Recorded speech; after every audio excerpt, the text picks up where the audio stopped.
Jagatsinghpur एरसमा block ढिंकिया चारिदेश में मेली हेले कांग्रेस राज्य स्तरीय नेतृत्व प्रस्तावित जिंदल प्रकल्प में विस्थापित और प्रभावित ग्रामवासी को न्याय प्रदान पाई कांग्रेस तरफ बड़ पदयात्रा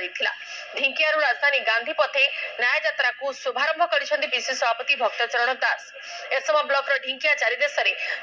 जिंदल कंपनी आतंकराज चलाई अभियोग आनी राज्य कांग्रेस। जंगल जमीर अपव्यवहार कर जंगल काटी वन्यजंतु को मरण मुह को ठेली दि जाउथिबा कांग्रेस अभियोग करिछि।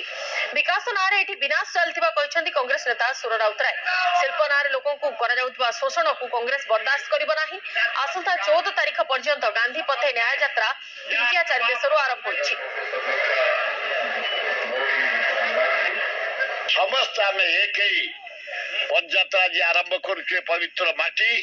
एवं जहाँ कहुए फूल खाई ये अंचल महान देवी माँ दुर्गा तांकरी आशीर्वाद लोड़ी भक्तदास नेतृत्व में भुवनेश्वर सहर राज्यपाल को दाबी पत्र दिज्व आपण मानकर असुविधा आपण दाबी पूरण करने शिल्प संस्था द्वारा जो माने क्षतिग्रस्त होती विस्थापित होती निर्यातित होती सेमानंक पाई आज पदयात्रा यही पदयात्रा माध्यम तांकर जो हक थिला तांकर जो अधिकार अच्छी जो अधिकार से वंचित होती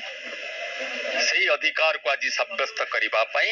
आमे राजभवन पर्यंत 14 तारीख पर्यंत पदयात्रा चली लोकंकर जो समस्या अच्छी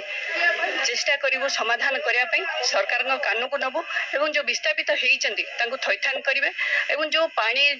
खनि जो रहिछि धान जमी जहाँ रहिछि जंगल जमी रे माने बंचुचंदी सेमान को तांको थैथान करन तांकर जो हक तांकर जो दाबी तांको पूरण करन। जहाटू तुम जमी छड़े नौछ जहाटू घर नहीं जाउछ